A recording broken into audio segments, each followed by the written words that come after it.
సిద్ధి alias Faria గారు. Yes. ఇందాకల మీరు stage ఎక్కే ముందు మీ కాళ్ళకి దెబ్బ తగిలింది అనుకున్నాను. పాపం బ్లడ్ వస్తుందేమో అని. అక్కడ చూస్తే ఒక టాటూ ఉంది. So what was the reason about that tattoo and what was the meaning about that? ఏమన్నారు? అరే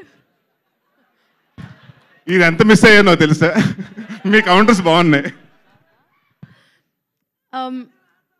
యాక్చువల్లీ ఇవి రూట్స్ అండి. బికాజ్ పర్సనల్గా I believe that the stronger your roots are, the higher you can grow.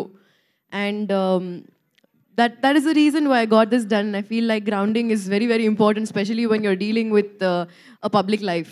And yeah, it's a reminder for me to be myself, to be true to my core.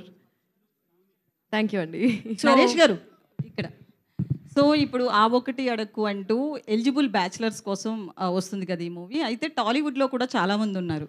So మన ప్రభాస్ తీసుకున్న, ఎవరిని తీసుకున్న, మొన్న వచ్చిన విషయాలు కావచ్చు, వీళ్ళంతా కూడా అందరూ అడుగుతున్న ప్రశ్న ఇంటర్వ్యూ లాస్ట్లో కానీ ఫస్ట్లో కానీ ఈ క్వశ్చన్ కంపల్సరీ ఉంటుంది. సో వాళ్ళందరూ ఈ సినిమా చూసి ఎట్లా ఫీల్ అవుతారు అనుకుంటున్నారు మీరు? అది అందరూ కాదు, నన్ను కూడా అడిగారు పెళ్ళి అవ్వక ముందు. దాదాపు 6 సంవత్సరాలు అడిగారు ఎప్పుడు పెళ్ళెప్పుడు అని. So I think it's become అంటే అది వాళ్ళ ఇష్టం కదండి. వాళ్ళు ఎప్పుడు పెళ్లి చేసుకుంటారు, వాళ్ళ ఇష్టం, వాళ్ళ ఇది. So I have nothing to say about that. Faria, actually, I really like your choices, especially after Jati Ratnalu. You could have done like the regular commercial blockbusters, but you did a special appearance, you did a dance appearance, you did a web series. So, is it difficult for you to choose your next project after a hit, or what was the situation like after Jati Ratnalu? Definitely difficulty అయితే వచ్చింది, because I was very new to the industry. I had no godfather, no role model at that point kada.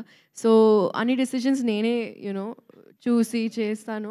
And at some point, of course, I realized that all of this has to be కొంచెం planned గా. And I think 1 year పడింది నాకు ఈజీగా to understand how to navigate through all of this. And ఇప్పుడు I think I feel like a completely new person in entering the industry again. కానీ ఎప్పుడు I didn't feel like an outsider, and that's the best part. జాతి రత్నాలు release అయిన తర్వాత ఇమీడియట్గా నాకు own చేసేసారు అందరూ, ఇండస్ట్రీ, ఆడియన్స్ అందరూ. And I know right, and I think that was the best part about the whole thing, because you all made it easier for me.